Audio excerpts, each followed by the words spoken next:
Well, it's time now to look at some of the gardening places we visited, and we visited some absolute gems. Longwood Gardens sticks in my mind, and of course the wonderful Chanticleer Gardens. But some unusual stuff too. How about the Tannersville Cranberry Bog? Let's have a look. Well, this bog is classified as a boreal bog, and boreal means northern. But the history behind it is very simple. A glacier during the last ice age, which occurred here 15, 20,000 years ago, covered this entire area and dug a big hole. When the glacier melted, the hole was full of water, so 13,000 years ago there's a big lake here. But then plants started to grow around the outside edge of it. And one of those plants is sphagnum moss, which actually floated out on top of the water.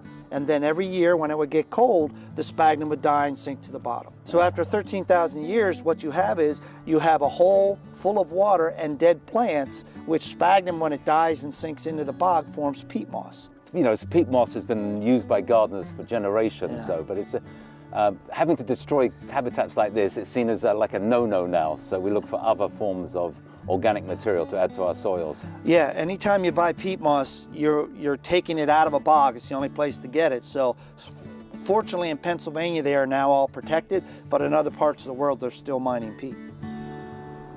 So look at this black-eyed Susan, or brown-eyed Susan, whatever you want to call it, a Rudbeckia. Tell us a bit about it.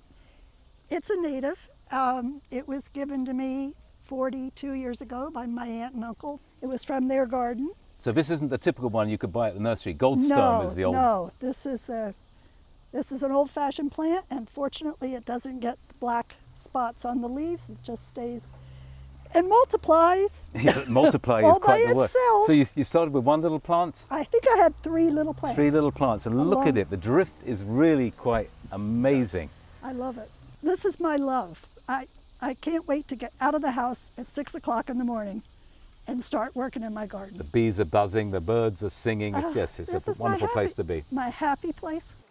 So Ron, I just had to stop here because these are eye-catching yellow squash, yeah? Yep. Look at that, look how healthy the leaves look, and look at that beautiful In fruit. many stages of growth, we have baby ones starting to form here. And you can see as they age, they get a little more yellow. Than this pale yellow, and that just means it's ripe, it's ready to pick. So the brighter yellow, the better it is, the tastier it is. Very, very tasty. Well, Ron, it looks like we got some purpley blue coming in here, is that correct? Yeah, this is a special kind of tomato. I never had them before. One of the members actually saw them online and ordered them, and they actually came as plants. And we just planted it not long ago, and it took off. But if you can see the discoloration on the top of the tomato, somebody might think that that's a bad color, but that's actually the color of the tomato. Oh, there's nothing better than a plate of different colored tomatoes, sort of heirloom tomatoes sliced. And this is it's similar to an heirloom tomato. And we also have heirloom tomatoes here also. Excellent. So, why orchids?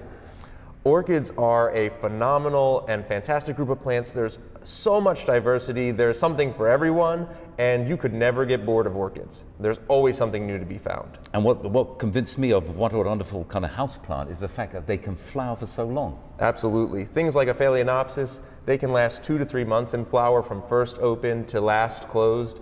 And even something like an Oncidium, or many of the more common orchids, last 2 weeks to a month at least. Brilliant. Now, I have to say, my experience is I've killed 2.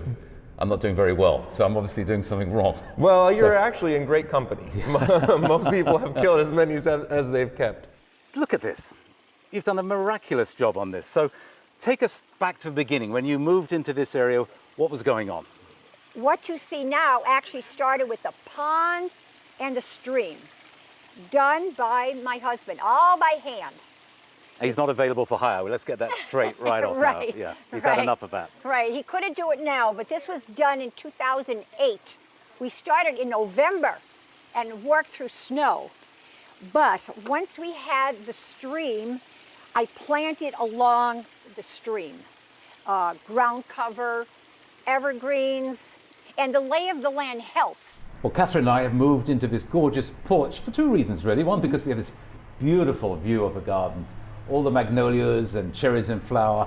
But secondly, because it points to the fact that there are often parts of your house and yard where the frost can't get to them, the cold can't get to it.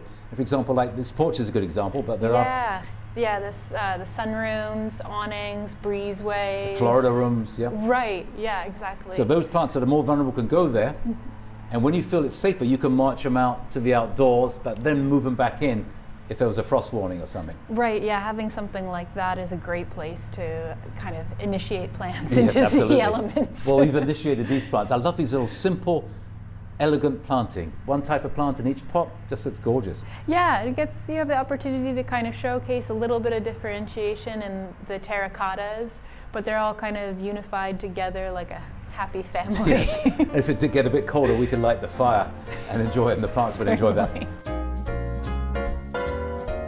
Now don't go away. Jackie's got a lot of restaurants to show off when she comes back.